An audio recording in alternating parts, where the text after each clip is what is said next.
Really, Monique? Now, as y'all are watching right now who haven't heard this story, y'all going, they doing the same thing in the studio. They going, okay. That is exactly what happened. Now, I said to the team, how does that uplift our community? I said, sister, and her name is Jasmine, how could you ask another sister that? Well, we just planned. I said, tell me the joke in that, because I don't know what you're insinuating.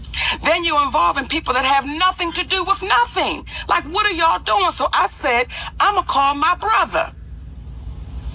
DL. I'm going to call my brother. I call DL Hughley on the phone.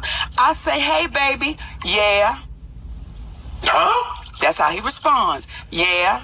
Did he know it was you? Yes, because they called him to tell him, no, Monique's going to be calling. Like, this, it was getting crazy. Right. I'm like, just let me get on the phone with my brother, right? Hey, DL, yeah. I said, listen, I just got off the phone with your team, and they wanted to play this game, Would You Rather? And it was like, stupid. Like, asking me about my husband and Lee Daniels and Corinne Steffens. Well, Club Shay Shay is getting messier and messier. It's almost like Wendy Williams didn't go anywhere. She just got a weight set. So Monique was on. Every time I see Monique these days, she's on doing some greasy ass video with her and her daddy complaining about something or working out. I don't know nobody that work out that much and gain weight unless every crunch you do has got Captain in front of it. But apparently she goes on Club Shay Shay and tells the story about how she came on my radio show and I wasn't there at the time. And my co-host Jasmine Sanders played a game that we played all the time with everybody called Would You Rather. She apparently was so offended by that she says she got off. She called me. Monique did, and she said I was very dismissive, like, Monique's a liar. When Monique did call me, I heard her complaints. I listened to her and I pulled the segment. So if I had been as dismissive as she alleges I was, that segment would have aired. It didn't, because I respected her wishes. She's a liar. It's also befuddles the shit out of me how somebody who as a comedian talks as much shit about everybody else as she does. She has the temerity to be offended about anything as much shit as you say about people. Then she encouraged everybody, allegedly it stems from the fact that I used to always talk shit about her on video after video, and she encouraged her sweet babies to look at the video and find them. Do that. Do exactly what she says. And you know what you're not going to find? You're not going to find any evidence of that, because Monique is a fucking liar. She's lying about that. But what you will find is Monique talking shit about some alleged contract dispute we had. Look at the ticket. It says DL Hughley, then Monique. She knows the story. But what she did in response to that, she talked about my dog, my wife. This broad even brought out my daughter's personal trauma. My daughter was molested, and Monique brought that shit out and told the world that I allowed my daughter to be raped in front of me. The lying motherfucker. She knows she was lying. And it only stopped when everybody from my family checked her. It's interesting. You know what else you won't see Monique doing? You won't ever see her with her family, videos with her children or grandchildren, because nobody fucks with me. How do you have sweet babies when your own babies don't fuck with you? How do you love us for real when there's no evidence of anybody loving you for real, except your daddy, who you apparently have to pay? And FYI, daughters are paid for by daddies, not daddies who get paid by their daughters. You know what else you won't see Monique doing? Telling jokes. Monique, if she'd have spent as much time actually writing jokes and writing her Netflix special as she did complaining about not having one, it wouldn't have been trash. It got the worst reviews of any Netflix special in history, because that's what Monique does. She complains and she has grievances. You never see her being a human being. You never see her being sweet and warm to people, except when she's using it to butter somebody up to get something. There's a reason why everywhere she goes, shit starts. Everywhere she goes. How is it that nobody fucks with you, not even your family? How do you, I was on the road getting it. I get it every goddamn week. Look at my schedule versus yours. See how much I'm going. And I still manage to have a relationship that I cherish with my children. Can you say the same? You can't. Because all you do is talk about your grievances and who did you wrong. There's a reason you're by yourself. There's a reason you got to pay a man to love you. It's sad. There's an old adage that says you can't buy love. It's a shame, Monique, that you probably always will have to. If I was a white woman, do you know what my name would be? Wealthy. Melissa McCarthy. Oh my goodness. If I was a white woman, my name would be Melissa McCarthy. Same track record. 5-year sitcom and syndication. Same track record. The opportunities are not the same. So when you have, and as you read all of those things off, and you say, wait a minute, Mo, none of them have this, none of them have that, we get judged by a different stick. I tell you, Detroit, y'all don't understand what the fuck I had to go through to stand in front of you beautiful motherfuckers tonight. Y'all don't understand the fight a bitch had to go through to stand in front of y'all tonight. Y'all don't understand I was ready to walk the fuck up out of here, but I said I can't let the people down of motherfucking Detroit, because the promoter's as raggedy as a motherfucker. So the contract, oh, nigga.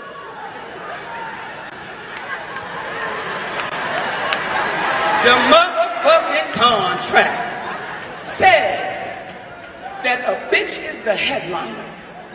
The headliner. Let me say it again. The headliner. That's what the motherfucking contract says. Monique is to be the last motherfucking person on the goddamn stage. She is the headliner. That's what I signed the fuck up for. I'm 30 plus years in this motherfucking business, and I don't open for no goddamn body. The contract said the headliner. The contract said the headliner. The contract said the headliner. But a nigga named Hughley turned into a bitch and said, I won't perform if she does that. I won't go out if she does that. Nigga, you open for the kings of comedy. I close for the queens of comedy, nigga.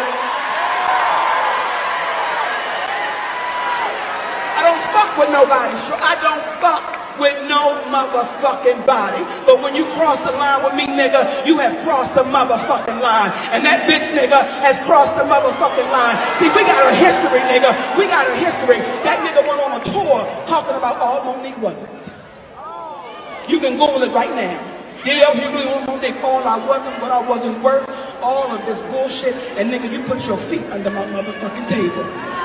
See, you came to my home, nigga, and you put your feet under my motherfucking table. I don't get down like that, goddammit. You got a bitch wrong. You talk about Young Thug, and because of their names, nigga, your name is D.L. What the fuck does it stand for? Hey, how far you bending over, nigga, on the D.L.? You fuck with the wrong one. See, black women, let me tell you something. A lot of black men in Hollywood got a problem with me, because I got a motherfucking black king. That's my husband. And them niggas can't understand it. They can't fathom it. It makes them motherfucking sick. Because at what time did black men start attacking black women? What kind of real nigga is that? That's a bitch nigga. That's a bitch nigga. What kind of real nigga would ever attack a goddamn black woman? A bitch nigga. I feel sorry for D.L. Hughley's family. I feel sorry for his motherfucking wife. Because how do you suck the dick of a coward?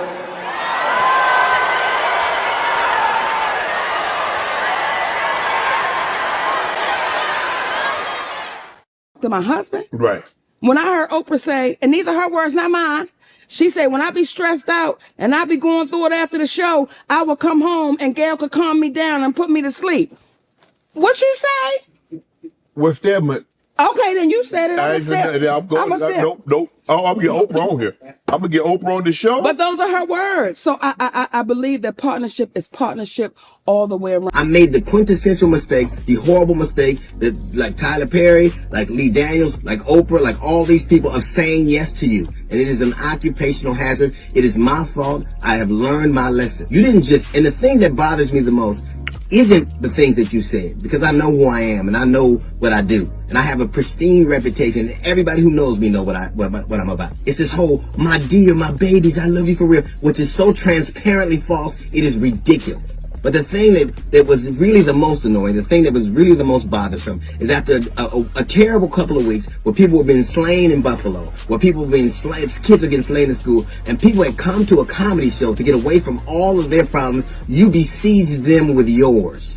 The one contract that isn't in dispute is the one that the audience had with us to entertain them. But every single time, more and more, you spend half of your time talking about your grievances and what you didn't get and who did this to you. Listen, when you burn things up and you sit back to watch the results of them, she's literally set that stage on fire. Said the most incendiary things ever, and I had to go on stage. If she has the temerity to call me a coward would have left. A coward would have said, I can't go. You didn't even want to go on when you had a contract that you knew that not to be true. You made up this whole narrative that you knew not to be true, and you played that out in front of the audience. And then I had to go on behind you. And you know what you did? You sat back and you tried to watch your damage. You set the stage on fire and you watched what you've done. You know who does that? Arsonists do that. Arsonists set shit on fire and try to see the damage it does. But I blame myself because I know now what I didn't before. Saying yes to you is an occupational hazard, one I will not repeat. I don't blame you. I wish you well. But when you do the things you do, when everything's about you, when you're vitriolic, when you have all these fights with all of these entities, it is you. Precious was not a movie. Precious was an autobiography. That is who you are, literally. Every time you're in the news, you're suing somebody. Every time you're in the news, she's suing, was it UPN now? Every time you're in the news, I know who the fuck I am. I would put my reputation against anybody's. You know me a long time.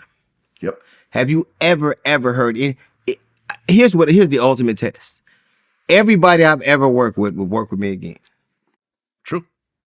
I'm a fucking solid dude. Yep. We've been working together how many years now? My family fucking loves me. Despite the Not shit according to Kanye, though. Not according to Kanye. I just want to point that out. Despite the shit that I've done.